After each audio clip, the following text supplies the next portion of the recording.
Alors, nous en sommes au chapitre 10, versets 8, 9, 10, 11. Eh bien, on va lire ça. Puis la voix du ciel que j'avais entendue me parla de nouveau. Va prendre le petit livre ouvert dans la main de l'ange debout sur la mer et sur la terre. Je m'en fus alors prier l'ange de me donner le petit livre, et lui me dit, tiens, mange-le. Il te remplira les entrailles d'amertume, mais en ta bouche, il aura la douceur du miel. Je pris le petit livre de la main de l'ange et l'avalai. Dans ma bouche, il avait la douceur du miel, mais quand je l'eus mangé, il remplit mes entrailles d'amertume. Alors on me dit, il te faut de nouveau prophétiser contre une foule de peuples, de nations, de langues et de rois. Et après, donc, c'est le chapitre 11 qui nous dit effectivement qu'il va y avoir 2 prophètes, 2 témoins qui vont témoigner dans ce monde qui, à l'intérieur donc, du malheur de la 6e trompette, est un monde infernal. Et ça n'empêche pas les témoins d'aller témoigner. Ça les arrête pas. Alors, versets 8 et 11, là, de ce chapitre 10, vous venez d'entendre aussi qu'il faut encore prophétiser. Et donc, ça reprend le thème qu'on vient de déployer, c'est-à-dire les serviteurs, les prophètes doivent aller prophétiser. Donc, finalement, c'est à travers cette histoire de livre à manger, finalement, c'est une histoire de prophétie à prophétiser. C'est aussi simple que ça. La voix du ciel que j'avais entendue me parla de nouveau. Il se trouve que quand on remonte un petit peu dans le texte, là, il est question de 7 tonnerres qui parlent, au verset 4 là, du chapitre 10. Quand les 7 tonnerres eurent parlé, j'allais écrire, parce que ce n'était pas des tonnerres, c'est des tonnerres intelligibles pour que ça puisse être écrit noir sur blanc, c'est-à-dire ça disait quelque chose, c'est-à-dire un rugissement, pour dire de tonnerre de Dieu, mais qui dit quelque chose, quoi. Une semonce, on peut dire une mise en garde très forte. Mais Dieu dit, j'entendis du ciel une voix me dire, tiens, secrète les paroles des 7 tonnerres et ne les écris pas. Donc, il entend du ciel une voix lui dire, ceci, cela. Donc, puis la voix du ciel que j'avais entendue, donc c'est très certainement la voix du ciel qui vient de parler là. Pas compliqué de se dire, c'est la même voix du ciel qui parle et la même qui lui a dit, donc tu dis rien sur les 7 tonnerres là, et qui lui donne des consignes, quoi. Donc il y a une voix du ciel, donc une voix sans doute angélique, qui lui donne des conseils, et qui lui donne des normes, pas seulement des conseils, mais des ordres. Et donc il vient du ciel, c'est-à-dire que ça vient de chez Dieu, pour lui dire voilà ce que tu as à faire, par rapport à ce que tu es en train de te révéler. Sachant que toute cette révélation elle-même, c'est par un ministère angélique. Ça, il nous l'a dit au début et à la fin. Je ne vais pas revenir là-dessus parce qu'on a déjà vu, mais au chapitre 1, verset 1 et au chapitre 22, verset 8, c'est-à-dire au tout début et à la toute fin, eh bien, vous avez un intermédiaire angélique qui révèle à Jean tout le contenu de ce qu'il nous raconte dans ce qu'il a vécu, si vous voulez, dans son expérience donc de vision du ciel, de vision de toutes les apocalypses là. Mais voilà, c'est pour dire qu'il y a déjà un intermédiaire, puis là il y a aussi un intermédiaire supplémentaire à l'intérieur de tout ce qui se passe du chapitre 1 au chapitre 22, c'est-à-dire dans tout le livre de l'Apocalypse. Et ici donc c'est spécifiquement, je ne peux pas en dire plus, c'est-à-dire cette voix qui vient du ciel, voilà, ça fait partie des voix qui viennent du ciel, pour dire à Jean ce qu'il a à faire. Bon.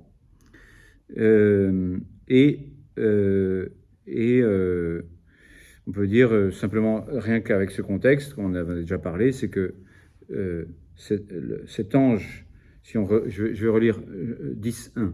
Je vis ensuite un autre ange puissant descendre du ciel, enveloppé d'une nuée, un arc-en-ciel au-dessus de la tête, le visage comme le soleil et les jambes comme les colonnes de feu. Il tenait en main un petit livre ouvert. Il posa le pied droit sur la mer et le gauche sur la terre, et il poussa une puissante clameur, pareil au rugissement du lion. Donc, tout à l'heure, j'ai cité Amos 3, là, c'est une citation de Amos 3, 7 et 8, là. Donc, pour dire qu'il y a cet ange puissant, là, et qui lui-même, donc, tient un livre et tient une clameur. Donc, la clameur, tu n'en dis rien, parce que la clameur, c'est les 7 tonnerres. Par contre, pour ce qui est de petits livres, ça, on n'en a pas reparlé. Donc là, on en reparle finalement. Et il nous dit donc, la voix qui lui vient du ciel, qui lui a dit comment se comporter par rapport à cet ange puissant, et à ce qu'il dit, à ce qu'il tient dans sa main. Là, il lui dit, va prendre le petit livre ouvert dans la main de l'ange, donc cet ange qui vient d'être décrit au début du chapitre 10. Donc on est dans ce contexte. Simplement pour remettre les choses en contexte, cet ange puissant, on en avait parlé la dernière fois, donc je ne reviens pas dessus, qui est à la fois un ange et à la fois Jésus, puisqu'il a toutes les caractéristiques aussi de Jésus, enfin de la puissance de Dieu, si vous voulez. Donc Jésus dans sa gloire ou Jésus dans sa puissance, mais qui passe quand même par l'intermédiaire d'un ange. Et nous, on a un peu du mal à faire la différence. Va prendre dans la main de l'ange debout sur la mer et sur la terre. Donc il reprend les caractéristiques qu'il nous avait dites juste avant, donc, pour dire que cet ange était tellement puissant qu'il avait la main, le pied et sur la terre et sur la mer. C'est une manière de dire le pied sur l'ensemble de la terre, quoi, sur l'ensemble du globe, si on veut comme ça, même si nous, l'image convient moins parce que la Terre est ronde, mais on s'en fiche. C'est l'idée qu'il a une puissance universelle. Quand on dit « et la Terre et la mer », c'est pour dire l'ensemble. Comme on dit « jour et nuit », c'est pour dire « toujours ». Voilà, on prend deux extrêmes, enfin deux aspects de la réalité. Quand on dit « c'est ciel et terre », sont remplis de ta gloire, c'est-à-dire l'ensemble de l'univers, quoi. Bon, ça c'est une méthode, enfin un style biblique assez régulier, un style on peut dire humain, assez normal.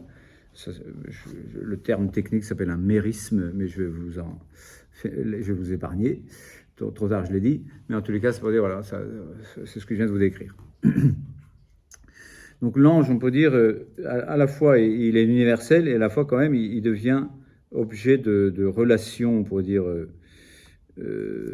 d'homme à homme, si j'ose dire, avec Jean, puisque moi, l'idée que je m'en étais fait, si je lis ce que je viens de relire, là, des 10, 1, 2, 3, là, on a l'impression quand même que c'est tellement puissant, tellement haut, tellement divin, tellement surnaturel, tellement divin, quoi, que c'est pas, on peut dire, une relation homme-ange, ça ne peut pas se faire comme ça.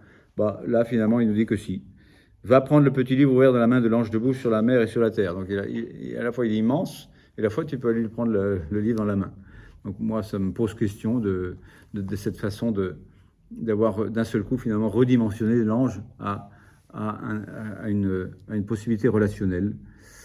Je ne sais pas trop quoi en tirer de ça. En tout cas, c'est cette impression que cette majesté qui avait été décrite au début, finalement, a disparu pour en faire, on peut dire, une sorte de vis-à-vis de l'homme.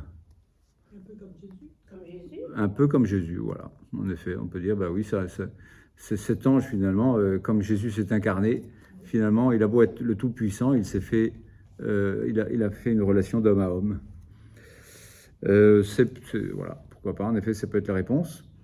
Va prendre le livre ouvert, donc celui qu'on a déjà mentionné, donc en effet tout à l'heure, là. Il tient en main un petit livre ouvert, donc ouvert, ça veut dire au contraire, le contraire de tiens, ne parle pas des 7 tonnerres, tiens, les scellés, quoi. Ils doivent rester enfermés sous le sceau du secret pour l'instant. Mais pour ce qui est du livre ouvert, c'est-à-dire qu'il est déployé, c'est-à-dire qu'il est connaissable au contraire, lui. Donc il y a une manière d'opposer ces deux livres en quelque sorte, sauf qu'il y en a un qui n'est pas devenu livre, il est juste resté rugissement de tonnerre. Le livre ouvert, c'est pas l'évangile? Alors non, pas forcément. Le livre ouvert, il faudra qu'on en parle un petit peu. En tous les cas, c'est ouvert, c'est-à-dire que c'est une révélation prophétique qui est lisible. Donc, ou en tous les cas, une révélation, bon, prophétique ou pas, je ne sais pas. C'est vrai que ça pourrait être l'évangile, puisqu'on nous parlait de la bonne nouvelle de l'évangile, mais peut-être que c'est une révélation prophétique particulière, puisqu'on doit annoncer la consommation du mystère de Dieu selon cette bonne nouvelle, et que peut-être c'est une manière de décrire cette bonne nouvelle qui va être, on peut dire, un petit peu aussi déployée dans le chapitre 11 qui suit. Si cette manifestation de l'ange puissant et dont la majesté représente Dieu, Jésus, c'est bien une manière de redire la toute-puissance de Dieu sur le déploiement satanique dans l'histoire et vers la fin de l'histoire. Et donc ce contenu prophétique de ce petit livre doit être particulièrement majestueux. Je viens de lire ça sans comprendre ce que j'ai lu, mais C'est-à-dire que on nous dit, j'ai un ange puissant qui a une révélation, on peut dire, puissante, du coup, à faire. Si ce petit livre ouvert a beau être petit, eh bien, c'est un ange puissant qui me le dit, et un ange qui est universel, et qui est comme le soleil, là, et comme des colonnes de feu, etc. Ben, c'est dire que ce contenu du livre, si ça correspond au personnage, il doit être particulièrement puissant et majestueux et solaire. Bon, c'est une déduction. Et solaire et universel. Bon. Le contenu de ce livre, oui, c'est ce que dit Van Nie, qui me sert de référence souvent. Donc, c'est le professeur que j'ai eu il y a une trentaine d'années, une quarantaine peut-être bientôt maintenant. Le contenu de ce livre, dit-il, doit être en correspondance avec la majesté de l'ange. Hein, je vous rappelle donc cet aspect universel, les pieds sur la terre, sur l'univers entier, sur la terre et sur la mer, là, avec une puissance dominatrice. Et puis en plus, cet ange que j'avais vu debout sur la mer et sur la terre, donc il revient là-dessus aussi, hein, leva la main droite au ciel et jura, au verset 5 et 6, là, en disant, c'est moi qui vous dis que c'est bientôt fini. Donc, ce que j'ai lu tout à l'heure, ce que j'ai déployé la première heure, là, il y a bientôt plus de temps. C'est l'ange qui dit ça. Donc, il transmet de la part de Dieu une prophétie, enfin une vérité qui est, on peut dire, universelle et éternelle et intangible et divine, quoi.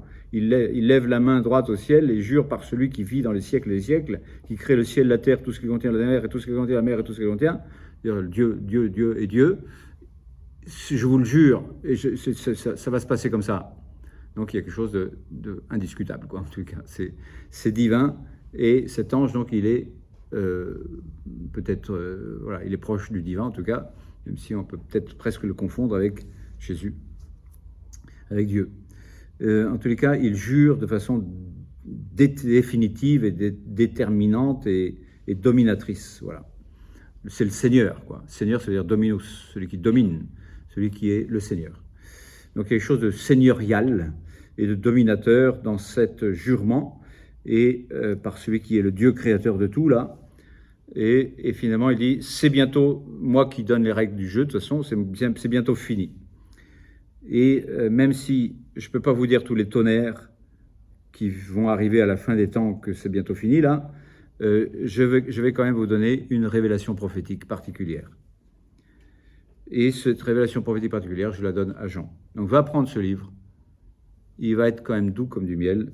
Je fais alors prier l'ange de me donner le petit livre, et il me dit, tiens, mange-le, il te remplira les entrailles d'amertume, mais dans ta bouche, il y aura la douceur du miel. Et donc, on reprend après l'image, c'est assez biblique, de dire, je suis allé le voir, j'ai pris le livre, il avait la douceur du miel, mais il remplit mes entrailles d'amertume.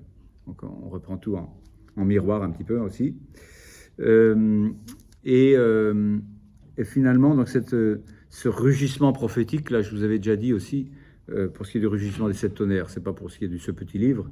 Enfin, on peut quand même les mettre un petit peu en rapport, parce que c'est quand même le même gars, le même Dieu majestueux, enfin ange majestueux qui ressemble à Dieu, qui à la fois profère, rugit les 7 tonnerres et donne le petit livre ouvert.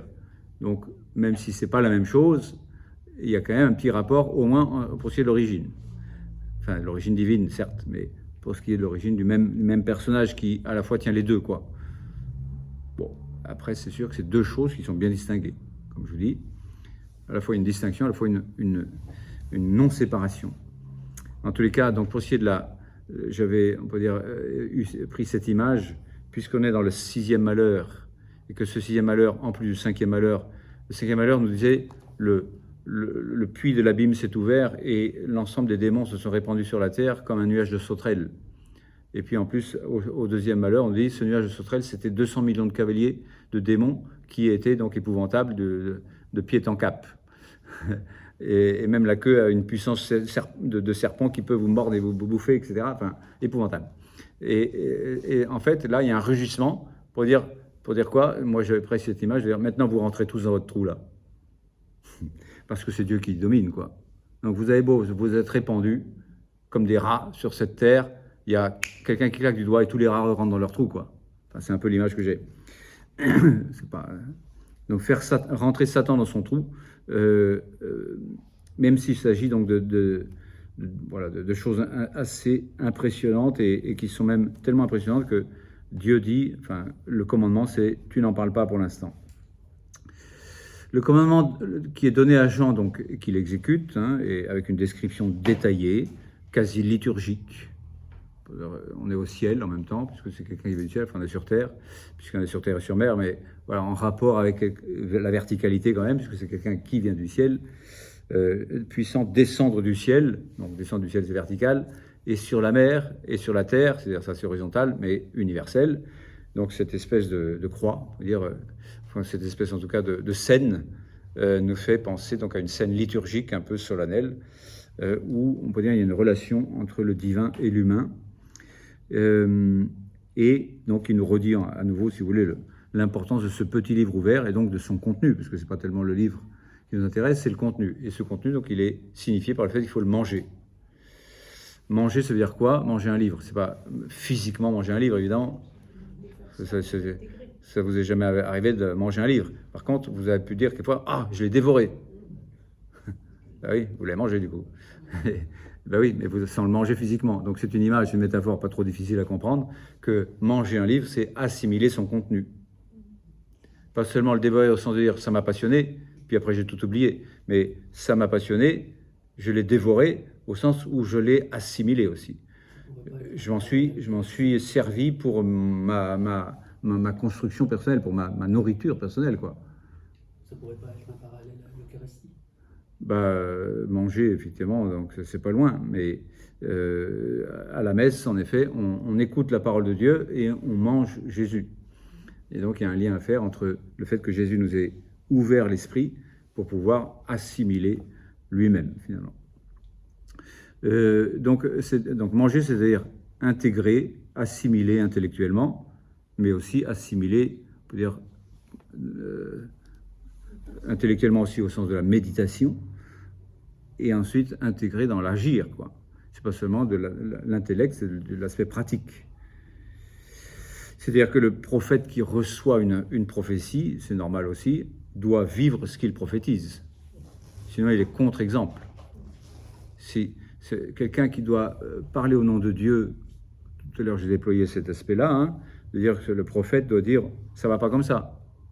Mais si lui-même fait comme « ça va pas », eh ben sa prophétie est complètement inaudible et, comment on appelle ça c'est pas forcément un faux prophète, mais en tous les cas, sa prophétie est inutile. Parce qu'on va lui rétorquer, commence par vivre ce que tu prophétises, sinon tu n'es pas crédible. Voilà, il a perdu toute crédibilité. C'est le mot que je cherchais. Donc le prophète, récepteur de la prophétie, doit forcément vivre au niveau de la prophétie qu'il prophétise, sinon il n'est pas crédible.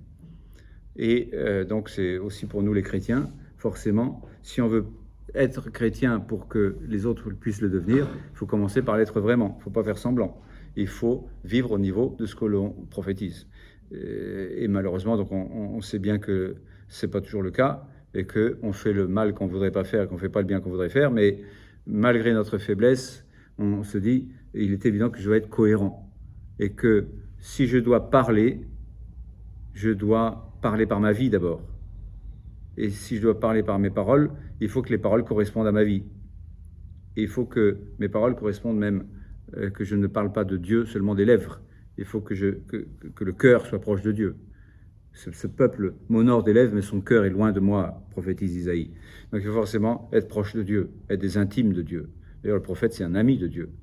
Comme on dit d'Abraham, est-ce que je vais cacher à Abraham, qui est dans mon intimité, des choses que je dois le dire pour qu'il intercède justement. Mais pour qu'il prophétise aussi aux gens en disant, si vous ne convertissez pas, ça va être le feu du ciel qui va vous tomber sur la tête. Ah bah non, ça n'existe pas, ça. Bah si, ça existe. Bon, et donc, sauf qu'effectivement, donc, il faut absolument que le prophète soit cohérent. Absolument. Et donc moi je dis souvent à tout le monde, voilà, je me le dis à moi aussi, mais si vous voulez prêcher la foi chrétienne autour de vous et que vous vous permettez d'être incohérent sur tel ou tel point, ce n'est pas la peine de prêcher. Vous avez détruit votre prédication par votre incohérence. Comme dit saint Antoine de Padoue, qui était un grand prédicateur, hein, il perd son temps à redonner, on peut dire, la loi de Dieu, à redonner les commandements de Dieu, celui qui détruit sa prédication par ses actions. Commence par te taire et pratiquer ce que tu as à dire. Et une fois que tu auras pratiqué, tu pourras dire. Et par exemple, la messe dominicale. Ah mais oui, mais mes enfants n'ont plus la foi, ils n'ont plus la pratique, ou si ils ont la foi, parce qu'on dit si ils ont gardé la foi, ce qui ne veut plus rien dire, mais bon, c'est pas grave. Si ils ont gardé la foi, mais ils ne pratiquent plus, et en fait, ils s'en fichent pas mal de la foi chrétienne, quoi, en gros, et de Jésus, ça ne veut plus rien leur dire. Mais c'est vrai que moi, quand je vais en Thaïlande, tant pis pour la messe du dimanche, quoi, hein, parce que c'est mes vacances, et que c'était un voyage organisé, je ne peux plus aller à la messe le dimanche. Et tu as détruit la cohérence chrétienne, simplement parce que la messe du dimanche, pour toi, c'est secondaire. Ne t'étonne pas que 2 décennies plus tard, pour eux, ce soit encore plus secondaire. Donc évidemment, il ne faut pas culpabiliser, parce que ce n'est pas parce qu'on a raté une messe du dimanche un jour que 20 ans plus tard, les enfants n'ont plus la foi. Mais il se trouve que voilà, ça m'énerve un petit peu de dire, voilà, mais il y a un lien, en fait, avec le fait d'avoir été extrêmement cohérent avec Dieu, Dieu premier servi, et alors tout le monde considérera qu'effectivement, Dieu doit être premier servi. Par la cohérence de ta vie et pas par le blabla de tes paroles. Donc je me le dis à moi-même aussi, moi qui suis chargé de blablater. Enfin, de parler, voilà. Bon, donc vivre donc ce qu'on dit, voilà. Être en conversion à Dieu permanente. Donc le prophète qui doit être dans une intimité de Dieu, qui doit être dans une douceur d'ailleurs du miel, parce que cette douceur du miel, pour moi, c'est l'intimité avec Dieu, eh bien, doit ne pas la garder pour lui. Doit, on peut dire, être en conversion permanente. Comme dit Élie, le type du prophète, on dit de Élie, Élie dit, par le Dieu vivant que je sers, c'est-à-dire par le Dieu vivant en présence de qui je suis. Il est tout le temps en présence de Dieu. Tu ne peux pas faire comme ça. Bon, ça lui a coûté cher de dire ça, surtout, je veux dire, quand c'est politiquement incorrect, c'est-à-dire c'est le pouvoir qui est en place qui n'aime pas ça, mais... Donc le fait de manger ce livre est une investiture prophétique, c'est-à-dire une investiture, c'est-à-dire une mission prophétique qui est donnée. Tu dois assimiler ce contenu pour le transmettre, c'est une investiture, c'est-à-dire c'est une mission qui te donne, une vocation, on peut dire aussi, prophétique. Donc pour annoncer quoi? Donc ça reste encore la question. Et c'est sans doute voulu, parce qu'on nous dit simplement, tu vas assimiler, ça va être comme du miel, c'est-à-dire tout ce que Dieu te donne, ça vient du ciel, c'est merveilleux, c'est super. Donc il y a des gens comme ça qui vivent des grâces merveilleuses de la part du ciel, et c'est doux comme du miel, c'est vraiment la douceur de croire, c'est vraiment la douceur de la beauté de découvrir le Seigneur. Donc on en voit quelquefois donc, des recommençants autour de nous, qui sont complètement dans la douceur de miel de la découverte du Seigneur. Donc ça c'est super, voilà, ils ont de la chance, parce que nous on l'a eu au début, mais on l'a pas tout le temps, parce que le Seigneur ne passe pas son temps à nous donner du miel non plus. Parce que sur cette terre, c'est pas, voilà, le miel c'est relatif, parce que ce qui compte c'est Dieu. Ce qui compte, ce n'est pas les dons de Dieu qui sont gentils tout plein, c'est Dieu qui est gentil tout plein. Donc à un moment donné, il faut s'attacher à Dieu parce que c'est Dieu, mais non pas parce qu'il donne du miel. Ça c'est une progression que le Seigneur sait faire d'une manière pédagogique. Hein.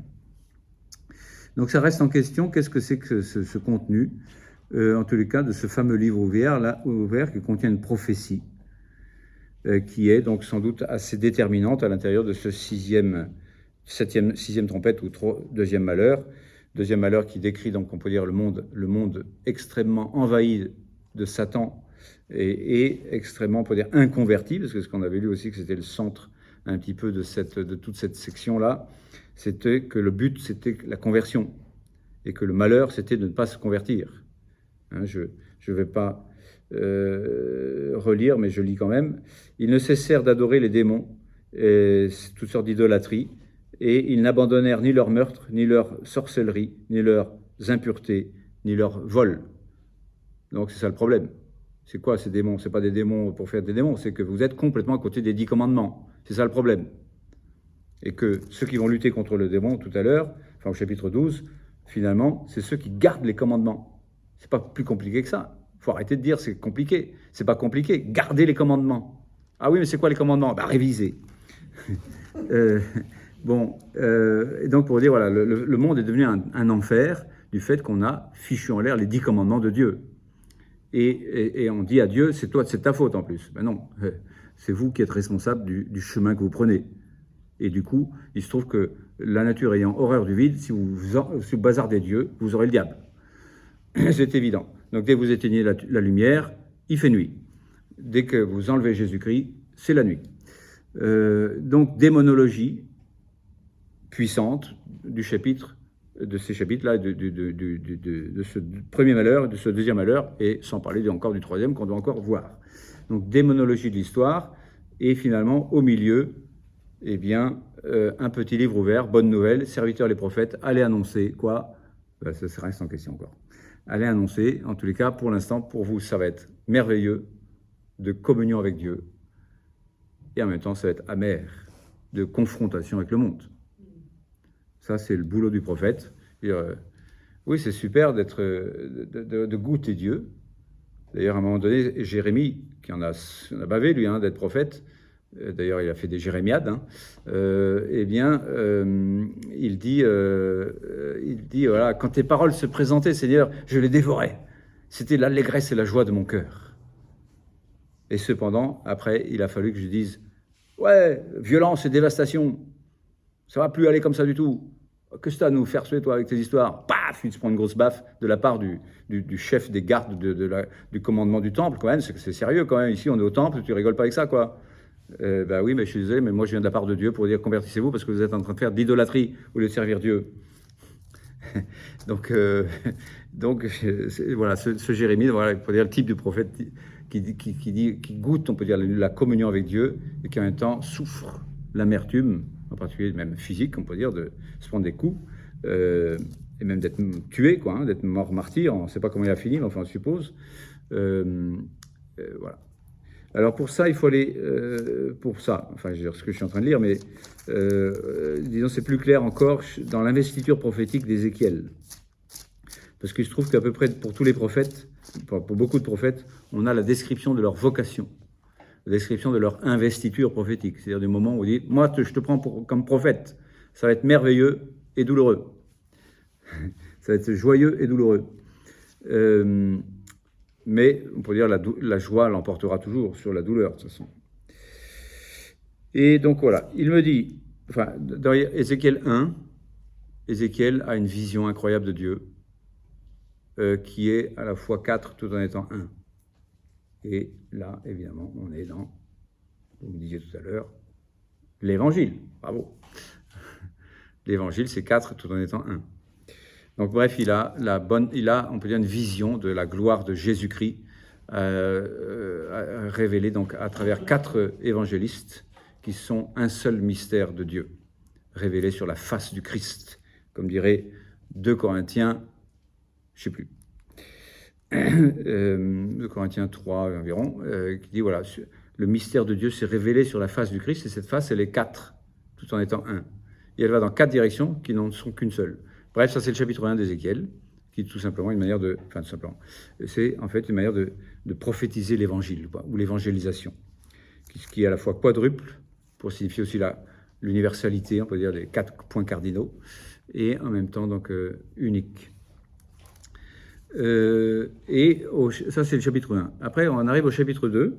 Il me dit, après toute cette vision, donc il comprend que c'est la vision de la gloire de Dieu, finalement, dans un homme, dans un fils d'homme. Enfin, dans un homme, il dit, voilà, j'ai vu comme quelque chose qui ressemblait à un homme. Bon. Après, l'ange, on peut dire, ou Dieu, lui dit, maintenant, tiens-toi debout, Ézéchiel. Je vais te parler. L'esprit en moi, entra en moi, et il me fit tenir debout. Et il me dit, fils d'homme, je t'envoie vers les Israélites, qui sont rebelles.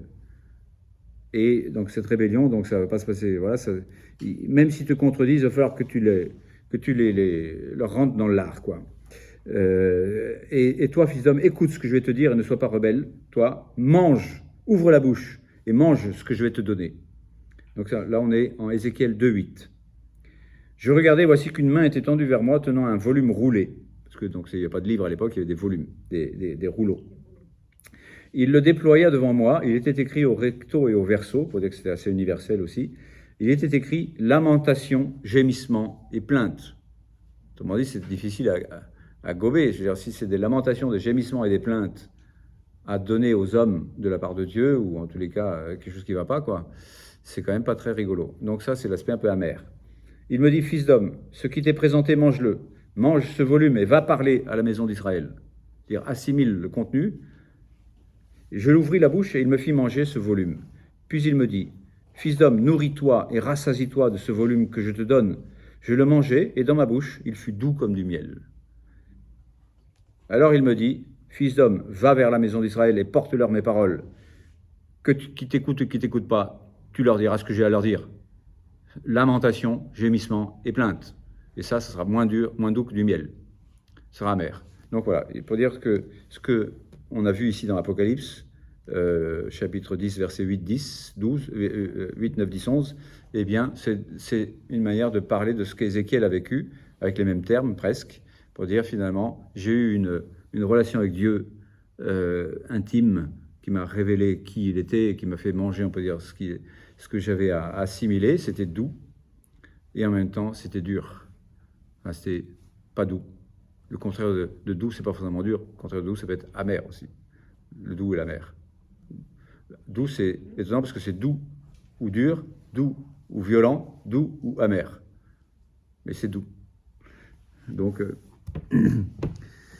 choisissons donc la douceur et l'humilité du cœur de Jésus, n'est-ce pas? Donc 2, 8, 10 plus 3, 1, 3, c'est un peu ce que j'ai lu de Ézéchiel. Donc c'est doux comme le miel de dévorer la parole de Dieu, la douce intimité du prophète avec Dieu. Je lis par exemple Psaume 18, verset 11. Je ne me rappelle plus ce que ça dit, mais ça dit quelque chose comme ça aussi. Ça dit que c'est doux comme du miel. Donc c'est 18, verset 11. 18 dans quel sens? 18 dans le sens 18, 19. Verset 11, 18, 19, donc il est en train de dire que tout ce qui est communion avec la volonté de Dieu, il parle de la loi, du témoignage, des préceptes, des commandements, de la crainte de Dieu, des jugements de Dieu, tout ça, il dit union à la volonté de Dieu, quoi, hein, communion avec Dieu, c'est plus désirable que l'or le plus fin. Ses paroles sont plus douces que le miel, que le suc des rayons. Aussi ton serviteur s'en pénètre et les observer est le plus grand bien qu'il puisse y avoir sur terre. Mais, bon, je ne développe pas ici, mais il y a une très belle suite aussi. Il faut dire attention à l'orgueil là-dedans. Et Jérémie 15, 16, donc c'est ce que je vous citais un peu de mémoire aussi tout à l'heure. 15, 16 nous dit que quand tes paroles se présentaient, je les dévorais. Ta parole était mon ravissement et l'allégresse de mon cœur, car c'est ton nom qui était en moi, Yahvé, Dieu Sabaoth, Dieu des armées, Dieu des puissances. Et le psaume 118, verset 103, le psaume 118, c'est quelqu'un qui n'arrête pas de méditer sur ce que je viens de dire ici, donc la loi, le témoignage, les préceptes, le commandement, la crainte, le jugement, les paroles, tout ce que Dieu manifeste de sa volonté, tout ça, j'en fais mon miel. Et ça, il le brode sur 126 versets. C'est le psaume le plus long, comme il y a le jour le plus long, mais il y a aussi le psaume le plus long. Et le psaume le plus long, eh bien, c'est pas le débarquement, mais c'est donc une méditation sur la loi. La loi, pas au sens où c'est la règle, mais au sens où c'est la communion avec la volonté de Dieu. Et bien sûr, la loi, il n'y a qu'à mettre Jésus, il n'y a qu'à mettre l'Évangile à la place, et puis on a une vie spirituelle tous les jours. Tous les jours, on se médite, nous les consacrés, on a un paragraphe de ce psaume à méditer. Et chaque fois, c'est du miel quand on est là, parce que quelquefois on récite un peu vite, malheureusement, mais quand on est vraiment là, cœur à cœur avec Dieu, ça, à chaque fois c'est du miel. Et donc à un moment donné, il dit ça, psaume 118, 103, il dit quoi? Il dit « Quelle est douce à mon palais ta promesse, C'est-à-dire ta promesse, c'est une autre manière de parler de tout, de ce qui vient de Dieu, de tout ce qui est émanation de la volonté de Dieu, émanation de la communion avec la volonté de Dieu pour être un serviteur de Dieu. Et Jésus dira même un ami, parce que je vous appelle plus seulement serviteur, mais ami. Qu'elle est douce à mon palais ta promesse, plus que le miel à ma bouche. Voilà, c'est pour vous dire que c'est une donnée biblique qui arrive par-ci par-là. Tous ceux qui sont dans une espèce d'intimité avec Dieu et avec la volonté de Dieu, finalement, il y a un bonheur, un profit, une joie, une valeur bien supérieure à toutes les autres qui fait que toutes les autres sont relatives. Vous disiez, de toute façon, ma joie, c'est la foi. Pas toi? Bon, bref, j'allais citer un film, mais c'est un private joke. Mais aussitôt, donc après, presque en même temps, donc cette parole est amertume, parce qu'il faut prêcher à des gens qui, eux, de Dieu, on peut dire, n'ont pas du tout l'intention d'en faire un intime. Mais pourquoi? Parce qu'en fait, ils se prennent pour des petits dieux. C'est ça le problème. Pourquoi est-ce que Dieu a tant de mal à parler aux hommes?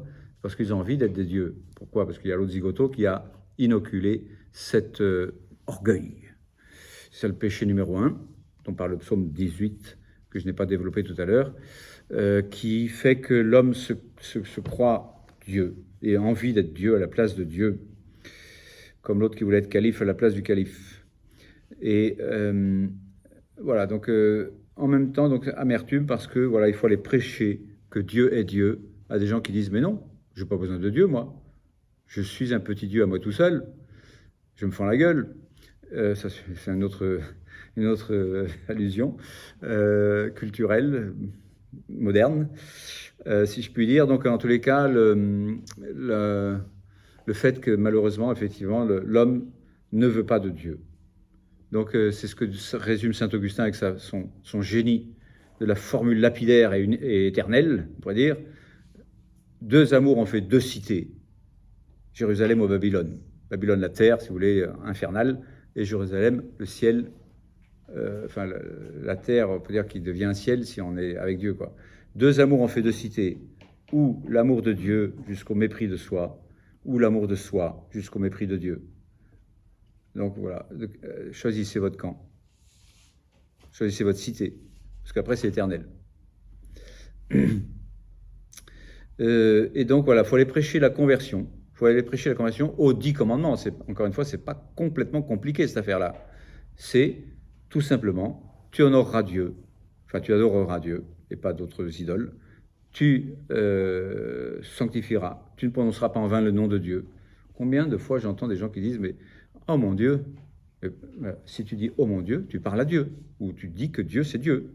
Tu dis pas oh mon Dieu. Moi j'aime pas dire oh mon Dieu si c'est sans prière. C'est-à-dire le nom de Dieu doit rester dans la prière. Mais c'est incroyable cette mode de mettre Dieu partout. Mais ça se fait pas. C'est contre le 2e commandement. Et c'est pas rien, c'est les 10 commandements. Ça fait partie des choses essentielles à l'humanité. Tu ne prends pas le nom de Dieu, même si le nom de Dieu est infini et nous dépasse. Bon, tu peux t'en servir évidemment parce que c'est pas imprononçable non plus. Il faut pas exagérer dans l'autre sens. Pour dire, ça doit rester une prière ou ça doit rester donc extrêmement respectueux. Donc moi je dis oui, tu ne prononces pas le nom de Dieu n'importe comment. Bref. Et puis 3e, tu sanctifieras le jour du Seigneur. 4e, tu honoreras ton père et ta mère. 5e, tu ne tueras pas. Ah bah si, c'est constitutionnel maintenant. Parce que si on s'y prend suffisamment tôt ou suffisamment tard, on a le droit. Ben non, on n'a pas le droit. C'est contre le commandement de Dieu. Toi, loi humaine, tu t'opposes à la loi de Dieu. Et tu prétends que ça va faire un monde, ça va faire un enfer. Et moi, prophète de Dieu, je te dis, tu nous emmènes en enfer. Et il n'est pas question que j'y aille avec toi. Je dis ça à toi, qui as voulu la constitution de l'avortement constitutionnel. Je te le dis sur YouTube aussi. J'ai encore 6 minutes pour parler. Bref. Donc, quoi d'autre? Oui, dans les commandements, donc les 4 suivants, donc je ne vais pas vous faire la liste des 10 commandements. Enfin, il se trouve que c'est ça, prêcher la conversion aux 10 commandements. Ou vous êtes de Dieu, ou vous êtes du diable. C'est ou noir, ou blanc, c'est pas gris. Ah bah si, c'est gris. Ben non. Et à un moment donné, c'est ou Dieu, ou diable. Ou Jérusalem, ou Babylone. Toute l'Apocalypse ne va parler que de ça après, quoi. Hein. Après, c'est que à partir des chapitres 17-18. Donc on n'y est pas encore, mais... Pour dire, c'est déjà là quand même cette idée de dire on est ou du côté des commandements de Dieu et du côté, donc, on peut dire, de la résistance à la loi de Dieu, et donc qui vient de la foi, hein, parce que tout ça, ça ne peut pas être qu'une espèce de règle extrinsèque, ça vient d'abord de la nature et de la foi. Ou alors le fait de s'en balancer complètement des 10 commandements de Dieu, parce que nous sommes des petits dieux nous tout seuls, et nous auto-créons notre propre enfer, et nous disons c'est la faute de Dieu. Non, c'est la faute du fait que vous êtes en faute, vous. Arrêtez de jeter la faute sur les autres, ça c'est le péché originel. C'est pas de ma faute, c'est de sa faute. Non, c'est de ta faute. Et d'ailleurs, c'est ce qu'on dit, nous, chrétiens, tous les jours. On dit, c'est de ma faute. J'arrête de me déresponsabiliser, je me remets en question. Bref, je m'énerve tout seul. Donc voilà, il faut aller comme prophète, prêcher la conversion aux 10 commandements, c'est pas, voilà, je ne reviens pas dessus, à un peuple de rebelles à la volonté de Dieu exprimée par les 10 commandements. Comme dit donc en Jérémie, là, ce qu'on vient de lire, Apocalypse 9, fin du chapitre 9, où vous êtes dans les meurtres, les sorcelleries, les impuretés et les vols, où vous changez de vie. Pas compliqué. Ensuite, et donc l'ange, je pris le petit livre, je le mangeais, donc là, je devais faire ce métier de prophète, là, donc à la fois douceur de miel et amertume. Alors il me dit, verset 11, « Il te faut de nouveau prophétiser contre une foule de peuples, de nations, de langues et de rois. » C'est-à-dire une foule universelle, ça concerne tout le monde. Donc je m'arrête sur ce « il faut ». Ce « il faut ». Pourquoi il faut ? On ne me dit pas « il faut ». Ben, si, on te dit « il faut ». Il y a des gens qui sont comme ça. Personne n'a à me dire ce que je dois faire. Ben si, moi j'ai à te dire ce que tu dois faire. Tu dois être un homme, avec 2 pieds sur terre, etc. Enfin bref. Et voilà, donc il faut, ça concerne tout le monde quand même. Et donc ça veut dire aussi, il faut pas seulement être un homme, mais être un homme qui croit en Dieu. C'est-à-dire qui a Dieu pour père. Être un homme sur terre qui ne s'est pas fait tout seul. C'est-à-dire qui vient de Dieu et qui va vers Dieu. Donc il faut rentrer dans le plan de Dieu. Ta place sur terre, c'est pas toi qui te l'as créé. C'est pas toi qui t'es créé tout seul. Ah ben si, moi je me suis fait tout seul. Ben non, c'est une illusion. Tu es dans l'illusion. Et l'illusion, il faut que je t'en fasse sortir. Pour te rendre service, pas pour t'embêter. Parce que l'illusion, c'est le maître de l'illusion, donc c'est évidemment Satan. Et l'illusion, donc, de l'orgueil. C'est-à-dire, je suis un espèce de petit Dieu à moi tout seul. Bref, donc cela rentre dans le plan de Dieu. Ça veut dire, il faut rentrer dans le plan de Dieu. Ah, personne n'a à me dire, ben si. Dans l'accomplissement, donc nous avons pas mal parlé de cet accomplissement, donc de la volonté de Dieu finalement, du mystère de Dieu. Ainsi sera consommé ou accompli le mystère de Dieu. Et j'avais lu tout à l'heure Éphésiens 1, 3 et suivant, pour dire, et plus 3, 1 ou 2, c'est-à-dire c'est là aussi qu'il parle de la connaissance du mystère de Dieu qu'il a. Ce que je cherchais tout à l'heure, c'est en 3, 2 ou... mais là je lisais 1, 3. Et je vous ai lu 1, 3 et suivant tout à l'heure pour dire, oui, le mystère de Dieu, béni soit le Dieu et Père de notre Seigneur Jésus-Christ qui nous a élus avant la fondation du monde pour que nous soyons saints et immaculés, sans tache, dans l'éternité devant lui. Donc depuis toute éternité, c'est prévu pour que ce soit toute une éternité de saint et sans tache devant lui dans l'amour éternel qu'il est. Ça, c'est le plan de Dieu. Et il faut entrer dans cet accomplissement du mystère de Dieu. Donc ce « il faut », bien sûr, c'est « il faut aimer ». Voilà, il faut rentrer dans la pensée, dans la vie de Dieu, dans le mystère de Dieu, qui est la logique de Dieu, qui est un logos de Dieu, qui est le verbe de Dieu aussi, qui s'est manifesté par amour et pour l'amour. Et ça, je le lis en 1.1, par exemple, là, puis j'ai envie de vous lire tout très rapidement, trop rapidement, parce qu'il est déjà 44, plus que 2 minutes. Révélation de Jésus-Christ, révélation donc du mystère de Dieu. Dieu la lui donna pour montrer à ses serviteurs ce qui doit arriver bientôt.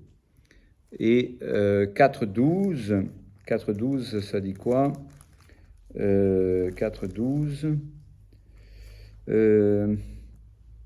Non, il n'y a pas de 4.12, donc j'ai dû me gourer quelque part. J'ai bêtement copié sans avoir vérifié. En tous les cas, donc il faut entrer dans la logique de Dieu. Ça reste la logique de Dieu. Qu'est-ce que j'ai voulu dire citer ici, je ne sais plus, pour dire qu'il faut entrer, on peut dire, dans ce plan de Dieu. Ce plan de Dieu, Bon, je ne sais plus pourquoi j'ai une série de références ici. En tous les cas, le il faut. Bon, ce il faut, on ne le retrouve pas plusieurs fois, en particulier quand Jésus dit aux 2 disciples d'Emmaüs, qui ne comprennent pas, qui sont dans le désespoir, hein, parce que Jésus est mort et enterré. Et le soir de Pâques, ils s'en vont comme ça, ils s'éloignent de Jérusalem vers l'Occident, c'est-à-dire vers le couchant, c'est-à-dire vers la ténèbre, et vers la descente, parce que quand on est à Jérusalem, on est en haut, et on descend donc vers la plaine, là, et Emmaüs, c'est juste à la limite, d'ailleurs, entre la plaine et la descente et la plaine.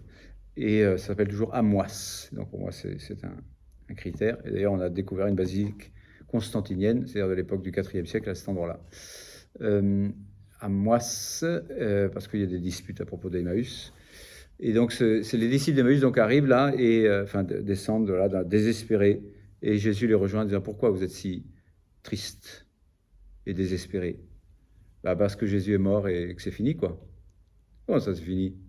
Enfin, il ne dit pas comme ça, mais en tous les cas, il les reprend pour dire: mais vous n'avez pas compris les prophéties. Tout était dans les prophéties, évidemment éclairé par l'Esprit Saint.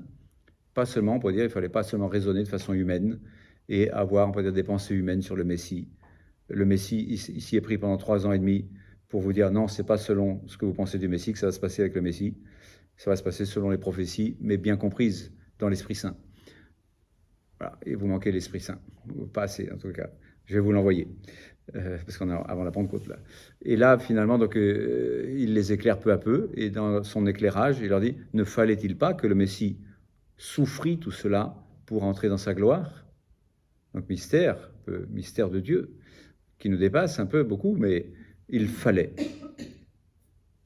non pas selon un plan humain, mais selon un plan divin, il fallait que le Messie souffrit tout cela pour entrer dans sa gloire, c'est-à-dire pour l'accomplissement du mystère. Donc le mystère qu'on résume avec la mort et la résurrection de Jésus. Donc sans intelligence et lent à croire tout ce qui avait déjà été annoncé par les prophètes, tout cet Ancien Testament qui est toujours là, pour dire: mais le Messie devait être le Messie souffrant. Comment se fait-il que vous soyez passé à côté de ce Messie souffrant, alors que certains l'ont bien compris, en tout cas la Vierge Marie, elle l'avait compris dès le départ, et que c'était écrit dans le psaume 21, par exemple, ou dans le psaume 37, ou dans le psaume 68, ou dans Isaïe 53. Le Messie devait souffrir tout cela, non pas pour être un roitelet d'une Palestine d'il y a 2000 ans, pendant quelques années. Il devait être pas le roitelet d'un petit endroit dans un petit temps. Il devait être le roi des rois de tous les lieux et de tous les temps. Et que par conséquent, le plan politique dépasse infiniment ce que vous pourriez penser. Le plan n'est pas politique, le plan est surnaturel, le plan est divin. Il fallait entrer dans la pensée de Dieu, qui n'était pas pour faire de la politique, mais qui était pour faire un roi des rois et un seigneur des seigneurs, qui doit régner non pas seulement pour un temps, mais pour tous les temps, non pas seulement pour le temps, mais pour l'éternité, et non pas seulement pour des hommes, mais pour tous les hommes de tous les temps, et pour toute l'éternité. Et si vous n'entrez pas dans ce mystère, vous allez rater la marche, et c'est d'ailleurs de l'éternité. Et il faut entrer dans ce mystère, dans la consommation de ce mystère de Dieu, qui se réalise donc en Jésus-Christ. Voilà, et par la foi. Donc par la foi, c'est-à-dire par l'écoute de l'Esprit Saint, et par la compréhension de la parole de Dieu. Réaliser donc tout ça en Jésus. Et pourquoi je déploie ça? C'est pour dire que oui, c'est un il faut qui nous dépasse infiniment, mais qui nous fait entrer dans un plan de Dieu, de mystère du salut de tous les hommes, de tous les temps, à condition d'ouvrir son cœur, parce que c'est le cœur que Dieu veut, c'est là-dedans qu'il règne, c'est là-dedans que Jésus est roi des rois et Seigneur des seigneurs, à partir du cœur des hommes qui disent: oui, je veux, moi, dans ma liberté totale, par amour pour toi, que tu règnes sur mon cœur, parce que tu es le roi de l'amour, et que tu ne veux que l'amour, et cela se réalise par les 10 commandements, qui ne sont que l'amour, les 3 premiers commandements, l'amour de Dieu, les 7 autres, l'amour du prochain.